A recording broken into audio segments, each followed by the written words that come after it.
बहुत पुरानी बात है। समय की धूल में छिपे एक युग में जब ना तलवार की चमक मिटी थी, न साम्राज्यों का अभिमान झुका था, तब राजा अरिंदम देव का नाम दूर दूर तक प्रसिद्ध था। उनका साम्राज्य उत्तर से दक्षिण और पूरब से पश्चिम तक फैला हुआ था। नदियां उनकी सीमा का जल बहाती थीं, पर्वत उनके सामर्थ्य के प्रहरी थे और लोग उन्हें धरती का देव कहकर पुकारते थे। अरिंदम देव एक वीर योद्धा, चतुर राजनीतिज्ञ और दूरदर्शी शासक थे। उनके पास वो सब कुछ था, शक्ति, धन, सेना, वैभव और सम्मान। फिर भी उनके भीतर कहीं एक शून्यता थी जिसे वे स्वयं भी नहीं समझ पाते थे। राजा का राजधानी नगर सुवर्णपुर सोने के समान चमकता था। महलों की दीवारें संगमरमर से बनी थीं। गलियों में सुगंधित पुष्प बिखरे रहते थे। राजा के दरबार में विद्वान, कवि और सेनापति सदा उपस्थित रहते थे। हर सुबह दरबार में नाद उठता, जय हो महाराज अरिंदम देव की। लोगों की जयकार से आकाश गूंज उठता और राजा गर्व से मुस्कुराते। लेकिन उस मुस्कान के पीछे एक थकान छिपी रहती, थकान जीतते जीतते भी कुछ खो देने की। एक दिन सेनापति वीरेंद्र सिंह ने दरबार में आकर कहा, महाराज, पश्चिम दिशा में कुंतलगढ़ का राज्य है, वो हमारे कर नहीं चुकाता। यदि हम उसे जीत लें तो सारा उत्तर हमारे अधीन हो जाएगा।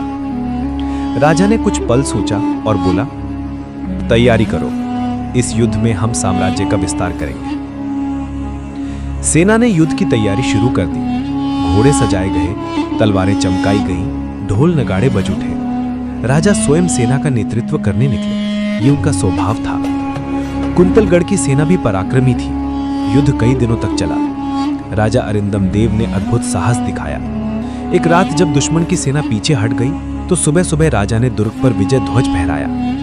सब सैनिक जय हो महाराज के नारे लगाने लगे। राजा ने महल की छत पर खड़े होकर दूर तक फैले मैदानों को देखा। उनकी आंखों में विजय की चमक थी, परंतु हृदय में अजीब सी खालीपन की गूंज। हर बार जीत के बाद ऐसा क्यों लगता है कि मैंने कुछ और खो दिया है। विजय के बाद भी राजा के मन को शांति नहीं मिली। वे अक्सर रातों में महल की छत पर अकेले टहलते, तारों की ओर देखते और सोचते, क्या यही जीवन का उद्देश्य है, भूमि जीतना और फिर एक दिन मृत्यु के हवाले हो जाना। उनकी रानी देवांगी बहुत बुद्धिमान थी। एक रात उन्होंने पूछा, महाराज, क्या बात है, विजय के बाद भी आपके चेहरे पर आनंद नहीं है। राजा ने उत्तर दिया, रानी, मैं सोचता हूं, क्या ये साम्राज्य मेरे बाद भी रहेगा? क्या मेरे लोग मुझे याद करेंगे या केवल मेरा नाम पत्थरों पर लिखा रह जाएगा? रानी मुस्कुराई, महाराज, स्मृति पत्थरों में नहीं, लोगों के दिलों में बसती है। राजा कुछ क्षण चुप रहे। उनके भीतर कुछ बदलने लगा था। कुछ दिन बाद राजा अपने घोड़े पर सवार होकर वन की ओर निकल गए। वहां नदियों के तट पर एक वृद्ध साधु तप कर रहे थे। राजा ने उन्हें प्रणाम किया और बोले, मुनिवर, मैं एक विशाल साम्राज्य का राजा हूं। मेरे पास सब कुछ है, धन, बल, वैभव, फिर भी मेरे मन में शांति नहीं है। क्यों?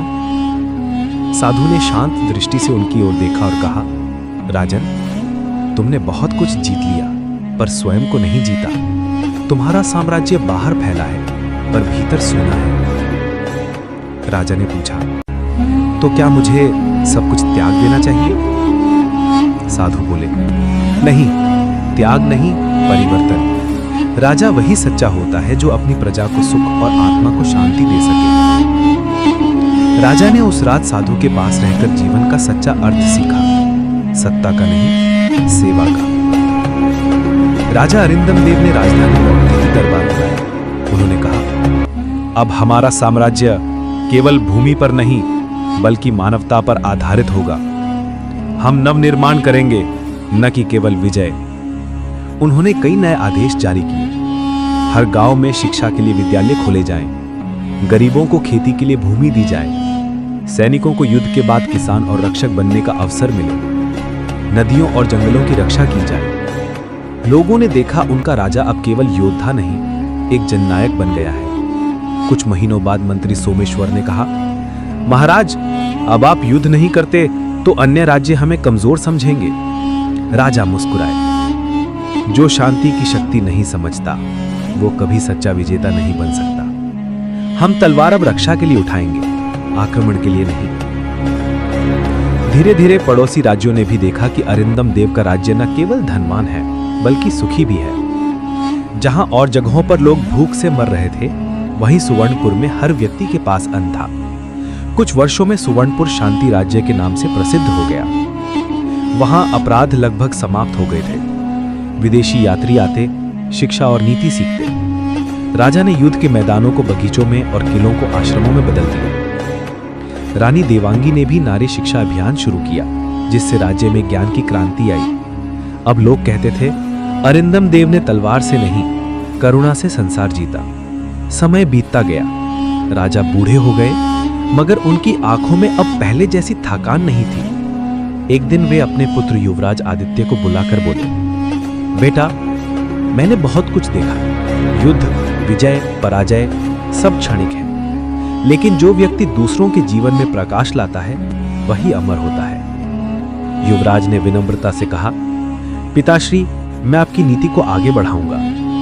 राजा ने मुस्कुराते हुए आकाश की ओर देखा। वो सूर्यास्त था, लालिमा फैल रही थी। राजा ने आंखें मूंद ली। उनकी आत्मा शांति से विलीन हो गई, जैसे किसी दीपक की लो हवा में समा गई हो। उनकी मृत्यु के बाद भी उनका साम्राज्य जीवित रहा। लोग कहते थे, अरिंदम देव अब नहीं है, पर उनका शासन आज भी हर दिल में है। महल के बाहर उनकी मूर्ति स्थापित की गई, जिसके नीचे लिखा था, जिसने स्वयं को जीता वही सच्चा राजा है। राज्य में हर वर्ष शांति पर्व मनाया जाने लगा। लोग उस दिन युद्ध नहीं, बल्कि प्रेम, दया और एकता का उत्सव मनाते थे। विद्यालयों में बच्चों को यह कहानी सुनाई जाती थी कि कैसे एक राजा ने तलवार छोड़कर मानवता को अपना धर्म बना लिया था। राजा अरिंदम देव की कहानी हमें सिखाती है कि साम्राज्य की सबसे बड़ी जीत मनुष्य के मन पर होती है। शक्ति तभी पवित्र होती है जब वे करुणा से जुड़ी हो, और जो राजा अपने लोगों को सुख देता है, वही अमर सम्राट कहलाता है।